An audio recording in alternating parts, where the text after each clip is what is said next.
So as promised, here are the notes and instructions for technically Wednesday's class, September 20th.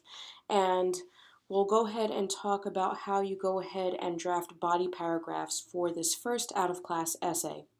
So the notes here start off with the sample introduction that we talked about during Monday's class. So there's nothing new here. I simply copied and pasted that sample introduction from the notes from Monday. But what I do want to point out here is that I'm going to be focusing on this template. I'm just going to highlight it here. So the portion that I just highlighted represents the template that I used, which is essentially my thesis statement. So following the discussion that we had, this particular thesis statement boils down into this outline argument. So I'll just scroll up a little bit here.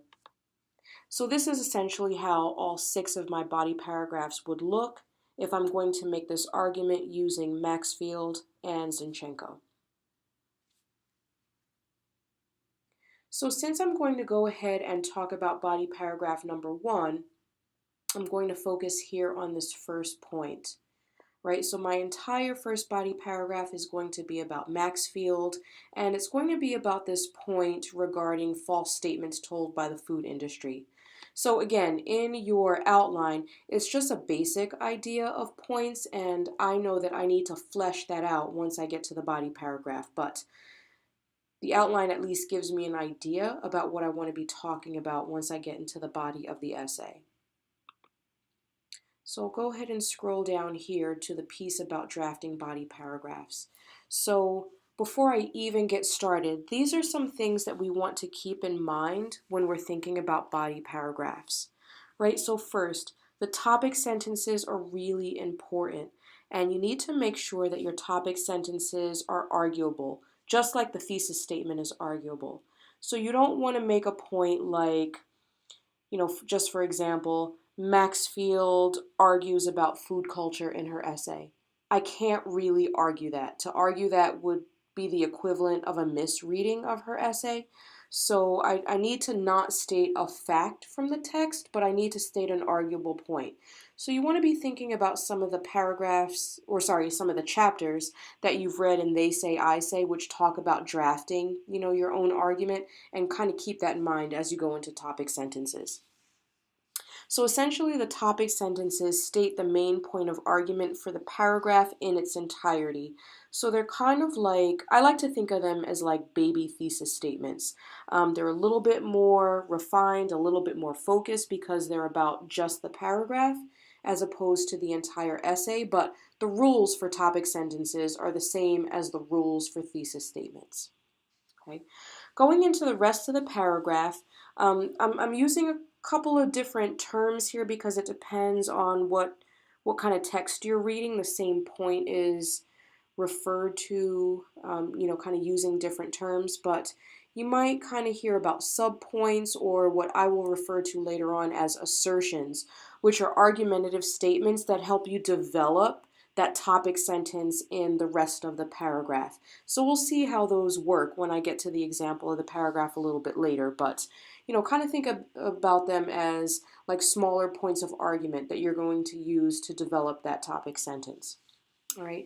You also need to think about supporting evidence. You have to have supporting evidence for each of the subpoints or assertions that you'll make. You can't just kind of state a claim and assume that the reader is going to follow along with you or buy into your idea. You need some kind of supporting evidence along with that. So for us, our supporting evidence is going to be the equivalent of quotations from the 2 texts that you've chosen.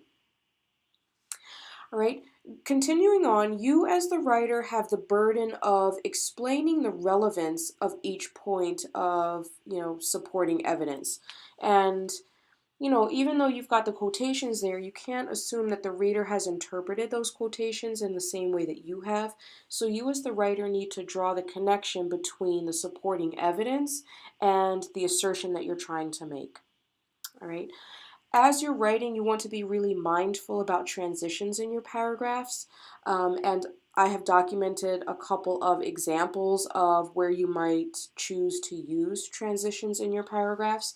And I like to think of them as roadmaps to help guide your reader through the paragraph. So if you're going to be kind of changing ideas or offering a concession, you want to use a transition to let your reader know that you're about to kind of change things up on them. All right, and then finally, the paragraph should have some kind of concluding sentence in the same way that we have a conclusion for the entire essay. Right, so you want the reader to know that you're going to wrap up that point of argument and be moving on into something new in the next paragraph. Right, so we'll look at an example next, and I'm just going to go ahead and read through that example in its entirety. And afterwards, I'll go ahead and deconstruct or break down that example, and we'll look at kind of, what I'm doing in each section of that paragraph. Right, so here is the whole example. Right, so again, recall the point from the outline. My first body paragraph has to be about the Maxfield essay, and it has to be about false statements told by the food industry. So this is what I've written. People's anxiety over making what they consider healthy choices regarding food are both complicated and undermined by false statements coming from the food and health industry, a point which Maxfield addresses in her essay. Americans are often led to believe that obesity is solely the consequence of eating an unhealthy diet. However, Maxfield points out that academics who have examined the research on obesity at length have discovered fundamental flaws behind perceptions of fatness, diet, and health. This research suggests that in reality, there are varying causes of obesity and nutrition-related health issues, but there are profits to be made by having people in the general public believe that fatness is strictly the result of how one eats. Such false statements by industries that stand to profit from our behavior lead the public into making choices that are less informed than they should be. Furthermore, the public faces pressure to conform to a societal standard with regards to food, health, and nutrition. Maxfield cites nutritionist Michelle Allison, who says, "There are a lot of pressures and barriers in this world that get in our way, that confuse us, that distract us and attempt to control us in counterproductive ways." Here, Allison suggests that there are morally right and wrong choices regarding food that are based on cultural standards, not on scientific fact, and people are led to privileging some food-related information over others. Therefore, the public receives conflicting information about food that complicates their decision-making process.